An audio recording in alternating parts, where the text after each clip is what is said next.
Willie Nelson. The name alone brings to mind peace, love, and a timeless tune. He's the chill, iconic outlaw who shared a stage with just about everyone.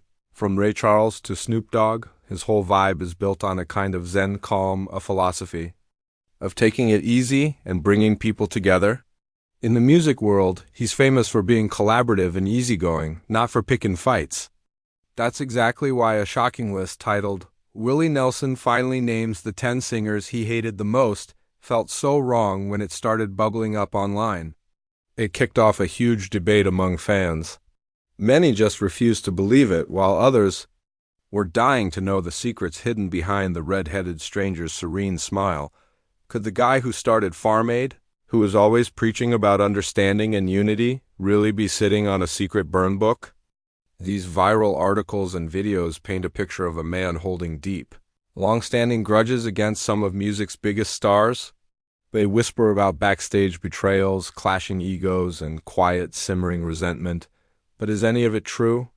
Or is this just the internet rumor mill doing what it does best, churning out fiction for clicks? Today, we're cutting through the gossip to get to the real story behind these supposed feuds. We're going to take the names from that explosive viral list and uncover the truth, separating fact from fiction. Let's be crystal clear from the start. There is no credible evidence that Willie Nelson has ever released or confirmed a list of singers he hated. The list you've seen is a fabrication, a clever piece of internet fan fiction designed to get your attention. But that doesn't mean his 70-year career has been totally conflict-free. You don't last that long in the music business without a few disagreements or creative clashes. So we're going to explore the real complexities behind the rumors. And what we found isn't a hate list at all, but a fascinating history of loyalty, artistic differences, and a battle for the very soul of country music. This is the story of the lines Willie Nelson drew in the sand, not out of hate, but out of love for the real thing. First up on the so-called hate list is a name that represents a massive shift in country music, Shania Twain. The story spun in the viral articles suggests that Willie, the original outlaw, couldn't stand the Canadian superstar who blasted country music into the pop arenas of the 90s. The narrative claims Willie saw Shania's polished, high-gloss sound as a betrayal of country's roots. To get why this rumor even started, you have to look at what Willie has always stood for. From day one, he was a maverick. He fought the rigid, slickly produced Nashville sound that prized radio-friendly hits over raw, emotional truth. For Willie, country music was about authentic storytelling and lived-in songs. He built his entire career by defying the very commercialism that Shania Twain would later master on her way to global stardom, when Shania exploded onto the scene with albums like Come On Over. She wasn't just making country music.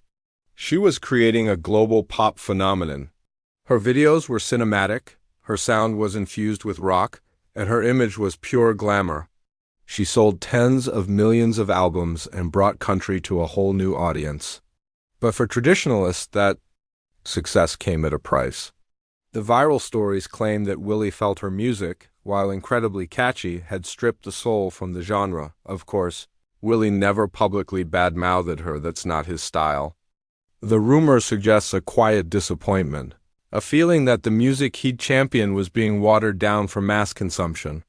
It was a clash of philosophies, the outlaw poet versus the pop queen. The truth here isn't about personal hatred. It's about an artistic divide. Willie has occasionally expressed general disappointment with the direction of modern country music, but he has never singled out Shania Twain by name. The hate list narrative simply co-opted his well-known artistic principles to invent a feud. It was never about hating the singer, but about being wary of the seismic shift she represented. Next on this imaginary list are John Rich and Big Kenny, the duo known as Big and Rich. If Shania represented country's pop crossover, Big and Rich represented its turn towards loud, over-the-top spectacle. When they crashed the party in the early 2000s with their Country Music Without Prejudice slogan, it was a shock to the system. They mixed country with rock, rap, and a heavy dose of P.T. Barnum-style showmanship, complete with their own entourage, called the Music Mafia. For an artist like Willie Nelson, whose stage presence is all about a quiet, almost meditative connection with his band and the audience. The big and rich phenomenon must have felt like it came from another planet. The viral stories claim Willie saw their act as all sizzle and no steak. He supposedly viewed the flashy outfits, on-stage champagne toasts, and hip-hop cadences as a gimmick, a noisy distraction from what a country song should be. In this telling, it wasn't about the song anymore. It was about the show. This narrative suggests that Willie saw this as another step away from the authenticity he held sacred. He'd spent his career fighting for a sound that was real and unvarnished. And here was a duo that seemed to be celebrating artifice. The hate list story argues that Willie felt big and rich were turning honky-tonks into nightclubs and heartfelt ballads into party anthems. The question was, is music meant to tell a true story or just get the party started? But again, there's no record of Willie ever saying a bad word about them. This feud is another clear case of writers taking Willie's known artistic taste and aiming it at a specific target for drama. Willie has always championed simplicity, while Big and Rich built their brand on being loud and flamboyant. The conflict wasn't personal.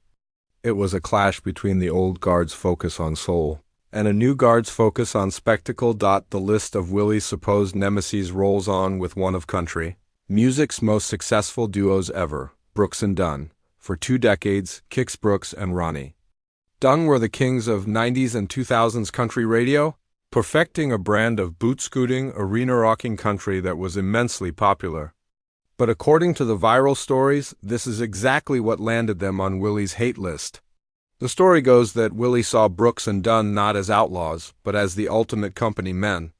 Their sound, while having country roots, was polished to a mirror shine for mass appeal. It was a market-tested version of the rebellious spirit that Willie and his friends had championed. Viral videos allege that Willie felt their brand of rebellion was cooked up in a corporate boardroom to sell tickets, not to challenge the system. It was a safe, palatable version of the outlaw image. Stripped of its danger and its genuine edge, Willie's outlaw movement was born from a real fight against the Nashville establishment for creative control. The viral stories claim Willie looked at Brooks and Dunn and saw a manufactured version of that struggle. They had the hats and the guitars, but their music fit perfectly into the very machine the original outlaws had rebelled against. This supposed feud highlights a core tension in country music, authenticity versus commercialism. But just like the others, there's no evidence of a public war of words. Kix Brooks and Ronnie Dunn have always shown respect for the legends who came before them. This narrative appears to be another fabrication, built by taking Willie's known dislike for the Nashville machine and aiming it at 2 of its most successful stars. It wasn't a personal hatred, but a deep philosophical opposition to the outlaw spirit being turned into a safe, marketable product. This one is provocative. Putting the late, great Toby Keith on the list frames a clash not just of music, but of personal and political values. Toby built a massive career on unapologetic, chest-thumping patriotism, especially after 9/11. Songs like Courtesy of the Red, White and Blue became cultural anthems that defined a certain kind of nationalist pride. Willie Nelson, on the other hand, has always been a different kind of patriot. His is a quieter, more counterculture patriotism. He's a pacifist, a founder of Farm Aid, and a lifelong advocate for small farmers, peace, and personal freedoms like legalizing marijuana. His vision of America has always been about community and helping your neighbor, which often stands in contrast to the more militaristic themes in some of Toby's work. The viral stories allege that Willie deeply disliked what he saw as the weaponization of patriotism in music, feeling it was used to create division rather than unity. This feud is therefore presented as an ideological battle for the soul of American identity in country music. Once again, the evidence for a personal feud is basically non-existent. While their politics may have differed, there are no credible reports of Willie ever condemning Toby Keith. In fact, both men were known for working with people from all walks of life. This story is a classic case of manufacturing drama by exaggerating political differences. The creators of these hate lists likely saw the stark contrast between Willie's peace-loving hippie persona and Toby's angry American image, and invented a feud to capitalize on it. It's a juicy story, but it's built on speculation, not real-world animosity. This next one is especially surprising because Neil Young and Willie Nelson have been friends and collaborators for decades. They're the two pillars of Farm Aid, and their mutual respect is legendary. Yet, Neil's name still pops up on these lists, all because of a single, off-the-cuff comment. The story goes that Neil, a guitarist known for his raw, feedback-drenched style, once offered a critique of Willie's playing. Willie's guitar, a battered Martin N20 named Trigger, is as iconic as he is. His playing is completely unique, a mix of country, jazz, and blues with unconventional phrasing. It's instantly recognizable. According to the rumor mill, Neil Young once described Willie's playing as simplistic. For many musicians, hearing that from a peer of Young's stature could be a serious insult. The viral stories frame this as a moment of high tension that could have fractured their friendship. They paint a picture of Willie being deeply offended, leading to a quiet, lasting resentment. But the reality is far less dramatic and shows you exactly who Willie is. When word of Neil's comment got back to Willie, he didn't get angry or fire back. True to form, he just brushed it off with his signature grace. He acknowledged his style wasn't for everyone and basically refused to take the bait. His calm response ensured that a minor comment never became a major feud. This story, instead of proving a hate list exists, actually does the opposite. It shows Willie's amazing ability to prioritize a decades-long friendship over his own ego. Putting Johnny Cash on a list of people Willie Nelson hated feels like a sin. These two were more than just contemporaries. They were pillars of the outlaw movement, co-founders of the Highwaymen, and friends with a brotherly bond that lasted decades. Yet even the strongest friendships get tested, and the hate list creators seized on one of those moments. The most common story revolves around a song. Apparently, there was a misunderstanding where Johnny Cash believed Willie had promised him a song, but then Willie went and recorded it himself. In Nashville, where a hit song can make a career, that's a big deal. The incident reportedly led to a temporary cooling of their friendship. Some of the more wild YouTube videos have tried to invent a deeper conflict, but those claims are based on twisted quotes and pure fiction. The truth is, while the song dispute did cause a temporary rift, that's all it was, temporary. Their friendship was way too strong to be broken by one disagreement. They reconciled, and you could argue their bond was even stronger for it, leading to their iconic work in The Highwaymen. This is a perfect example of how the hate list narrative works. It takes a small, real-life disagreement, blows it completely out of proportion, and ignores the happy ending. After Johnny Cash's death, Willie spoke only of his deep love and admiration for his friend, even releasing a song with Merle Haggard called "Missing All Johnny Cash."